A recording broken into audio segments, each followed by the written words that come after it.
Seenaa baay'ee garaa nama nyaatu. Obboleettiin teenya Suudaan keessa qaxxaamurtee, Liibiyaa keessa qaxxaamurtee Awurooppaa seenuudhaan akkuma Awurooppaa seentee carraa ajaa'ibaa argatte. Akkuma Awurooppaa seentee yeroo sanitti daddaftee baay'ee waraqaa eenyummaa biyya sanii erga argattee hojii isillee eegaltee barumsa isillee barachaa akkasuma waggaa 5 biyya Awurooppaa keessa turte. Assalamu alaikum warahmatullahi wabarakatuh. Hordoftoota fi kabajamtoota kiyya akkam jirtu nagaa keessa fayyaa keessan hin jechaanis nagaa goota alhamdulillah galatti rabbi. Viidiyoo nana qabaddee isin dhufee obboleettii teenya kan Liibiyaa Suudaan keessa qaxxaamurtee gara Awurooppaa seente hara viidiyoo isii qabaddee dhufee jechuudha. Obboleettiin teenya seenaa baay'ee garaa nama nyaatudha. Obboleettii teenya tanarraa rakkoo guddaatu bahee jira jechuudha. Namoonni hedduun waan akkanaa kan mudatan hedduutu jira jechuudha. Maaliif hin dubbatan malee obboleettiin keenya gaafa kana waraqaa eenyummaa isii waan qabduuf haadha takkitti waan taate haadha kollaalee deebi'a jechuudhaan gara biyyaatti isitti imalte. Yeroo biyya isitti imaltu kana keessatti rakkoo guddaatu isii mudate. Harmee isii argitee yeroo harmee isii argitee kaatee boodatti harmeen isillee ilmoo kiyya kana fira kiyyaan barbaada. Namoonni tokko tokko biyya keenya keessatti ijoollee yoo qabaatan ilmaan isaan gara firaatiin barbaada yeroo qabeenya qabaatan yeroo bifa qabaatan wantoota akkanaa kanatu biyya keenya keessa jira. Obboleen koo gaafa kana haati ishee fuutee mucaa obboleessa isiitii kennitiif gaafa mucaa obboleessa isiitii kennitu kana keessatti haati ishee akkasuma mucaa kanatti obboleessa isii kanaa kenniti heerumte jechuudha. Mucaan kun maaliif waraqaa eenyummaa waan qabduuf paaspoortii biyya sanii waan qabduuf biyya Jarman waan qabduuf isheen jabeettee boodarraa abbaa manaa ishee kanas fudhattee yaada kana haadha isii waliin mari'attee jechuudha. Malli jidduu kanatti malli eenyutu dhufa abbaa manaa isii kanaa fi abbaa mucaa kanaa fi abbaa warra isii kanaa waliin mari'atu eegalan. Isiin haadha isiitiin akkasitti yaada gaarii yaaddeef jirti. Ani bakka ji'a 3 xumuriin jira ji'a 3 naafa waraqaa ani achi deebi'ee waraqaa isaa hojjechiisetti karoora qabattee jirti jechuudha. Yeroo kana keessatti mucaan abbaa isaatiin mari'atee jira. Dhugaa waan baay'ee tokko seenaa garaa nama nyaatudha. Namni keenya yeroo ammaa kana bakka firummaa toora irratti dalagaa jechuudha. Akkana gaafa kana mucaan kun qabeenyas ni qabdi haadhaafis takkittiidha qabeenyi haadhallee ni jira. Waan ta'eef namni bira obboleeyyan dhiirallee qabdu. Waan tokko haatis abbaan isii waan aadaa darbe mucatti haati isii tokkotti qabdi. Lafa haadhaa kanas dhaaluu kan barbaade na fakkaata. Gaafa kaanii mucaa kanatti malata jechuudha. Obboleeyyan kiyya miilaalaa wantoonni akkana ijoollee biyya Arabaatirra gaajinna malee biyyoota faranjillee akkasuma irra jechuudha. Gaafa kana obboleettii keenya kana maal godhe isin fakkaate abbaan manaa isii kun dhirsi isii kun fuudhee bulii 15 mana keessatti hidha jechuudha. Bulii 15 mucaa kana jechuudha. Bulii 15 harkaa luka isii hidhee haadha isiitirrallee fageessee haati wayii waan qabdu garuu gaafa kaanii mucaa kana waraqaa isii mana isii waraqaa isii harkaa ciree deebii waraqaa eenyummaa isii biyya sanii sana harkaa ciree mana isii faramsiisee qabeenya mallaqa isii akkaawuntiirraa qabdu muluu jijjiirsisee ani bakka dhugaan isin jedha mucaa kana bulii 15 mana keessatti hidhee gaaf kaanii haatiin bilbiltii bakka kana jirtii maal bilbila kan bakka waa hedduu jedhaanii turte gaaf kaanii haati mucaa jechuudha. Balaa dhuftee yeroo dhuftee poolistoota fudhattee dhuftee ani mootii gara jirtu beekuu maaliin beekuu jettee qabdu mucaan harki luka isii hidhamee xixiqqoodhamee mana keessa jirti jechuudha. Mana keessa jirti yeroo dhufanii baasaniyyuu boleen kee wallaahi dhisi waan nama gaddisiisudha jechuudha. Waan ilmi namaa namarratti raawwate jechuudha. Yeroo ammaa kana namni keenya mallaqa irraa nafu jechuudha. Nasbee nama baasuun mallaqa jechuudha. Yeroo kana keessatti hordoftoota fi kabajamtoota kiyya gaaf kan haati isaan hin qabsiiste dubbiin balaa taatee bakka jaarsiin beekanii miti jaarsi waan nama nyaachisa waan jedhanu jaarsi dubbii fi xaqaajjeessa iyyuu araarsa. Gaaf kana dubbii jaarsummaa qabanii mucaa carraa isiisan jechuudha. Waraqaa isiisan hin gubee jedheetiniin paaspoortii isillee waraqaa eenyummaa isillee hin gubee akka biyya tokko deemtu hin barbaadu. Asittuu kun nu ga'aa qabeenya isiin amaasii achi deemte na wantu maal jedhee balaa buuse erga akkas ta'e maal bakka suuta nyaadhe gaafa inni dhiyaate obboleen kee maalirraa dubbachuu barbaada isinitti fakkaata. Wantoonni akkanaa kuni namoota biyya arabaa keessa hedduminaan jira jechuudha.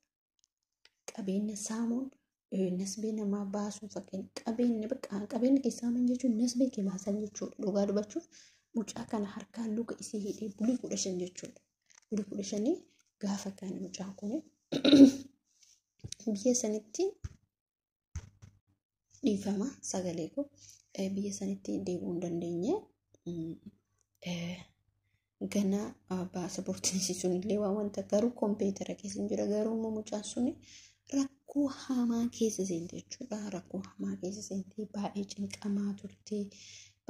Namni keenya akka ati jiraattee guddattee galma geettu sin barbaadu jechuudha. Seenaa mucaa kana akkamitti biyya Suudaan keessa waggaa meeqa turte Suudaan irra carraa Liiviyaa seenuudha carraa bareedaa argatte isiin immoo dhugaa dubbachuudha mucaa kun wantoonni akkanaa kun biyya keenya keessa ajaa'ibatti jira. Carraa dhabee kan namni waan argatu namoota meeqatu biyya ambaa kana jira. Garuu mucaan kun carraa kan argattee itti fayyadamtee haadha isii sallaaluuf biyya sanittis jireenya tokkollee ni ijaarre jechuudha. Haadha isii sallaaluuf biyya galte. Namni haadha ofii hin jaalataa bara. Haadha ofii hanga jaallatu homaa hin jaallatu. Namni waan akka haadha jaallatu inumaan jiru. Tumaa kanarraa akka haadha jaallatu inumaan jiru. Dhiiras ta'ee dubartis ta'ee haadha ni jaallata. Haadha kiyya kana na duuka dadhabdee isiitu na guddise kan jettu kaatee itti galtee gaafa itti galtee rakkoon akkanaa isii mudatee jireenya biyya ormaa sanillee dhabdee jiruu akkamii akka hin beekne jiruu baadiyyaa jechuudha. Akkasitti jiraataa jechuutti kututamtee garuu alhamdulillah rabbil aalamiin namni fira qabu tokko eessattuu kufee nafu. Namni yoo fira qabaate eessattuu kufee nafu. Qabeenyi isii sunis saamame sunillee haati jabduudha. Nama kana immoo nama ofii kooti beeku. Mucaa nama ofii kooti beeku. Haati isii sun jabduudha. Mucaa kana akka kooti mana sanillee waan hunduu waan jiruuf mana sanillee qabeenya isillee waan hundumaa sigara yoo isin waan kana naan godhin taate haati gara seeratti illee meettee mucaa isii fudhatte. Obboleen keenya maaliif yeroo hundumaa namni keenya dubartoota irratti hamtuu yaada? Dubartoonni kun bari warqeedha. Haadha keeti, obboleessa keeti. Wantoonni akkanaa kun immoo ijoollee biyya arabaa galteerraa jira jechuudha.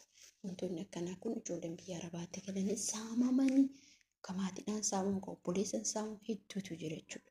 Mucaan kun immoo seenaa kana abadan hin tagadhu jetti. Abadan seenaa kana hin tagadhu. Seenaa abadan jireenya kee keessatti ilmoon haadha tokkotti akka isin kunuunsamtee guddifamtu ilmoon abbaan bira hin jiru. Abbaa akka yaadanne haati waa meeqa taatee nama guddiftu. Yeroo abbaan irra jiru haati otoo abbaan irra jiru ilmoo isiisan sirriitti kunuunsuu barbaadde.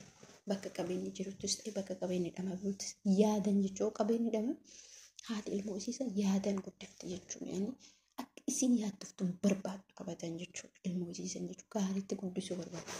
Hordoftoota fi kabajamtoota kiyya wantoonni akkanaa kanarra of eeggannoo cimaa namoota akkanaa namoota gadhee akkanaa kanarra of akkuma haceen jedhee gadheetu nama nyaata malee wanti hin taa'u wantu nama nyaatu jechuudha. Wanni hin taa'u wanni yartuutu nama nyaata jechuudha.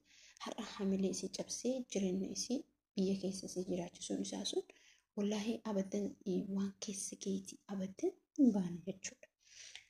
Kanaaf jechuudha hordoftoota fi kabajamtoota kiyya wantoota akkanaa kanarraa seenaa dhugaa akkan garaa nama nyaatudha. Wantoonni akkanaa kun immoo jireenya ilma namaa gufuu namatti ta'an jechuudha. Namoonni hamileen isaa ol ka'uuf deemtu. Namoonni guddachuuf deeman namni dhufee yeroo hamilee keessa cabsu gufuu sitti ta'a jechuudha. Yoo takka kufte immoo ka'uun waggaa dhibbattuu iyyuu ulfaata. Maaliif nama akkamtu ka'a nama jabaatu ka'a malee ni ulfaata wallaahi ni ulfaata jechuudha. Kanaaf hordoftoota fi kabajamtoota kiyya dhiiroti akkanaa jechuudha. Namoota gufuu namatti ta'uuf deemu. Dhiira tokko bifa laateetti hin deemu. Dhiira keessattuu gara firummaati. Firummaan hin jiraa miti. Firummaa laalanii mucattiin ilma baluutti taa'irumtu. Waan akkasiitti hin deemina abatan jechuudha. Isin lama wal jaalatan taanaan abatan eenyutu isin dura dhaabata. Namni sun si jaalate taanaan atis jaalate taanaan abbaa faati keetu isin dura dhaabattu. Maaliif firee mucaa takkatu jira. Maal isin fakkaate? rakkoo hedduu keessa turte. Rakkoo akkanaa akka akkas ta'uu rakkoo hedduu keessa dabarsite. Garuu gaaf carraan bareedan isii dhufte walla ni kutatte ni hidhatte. Maaliif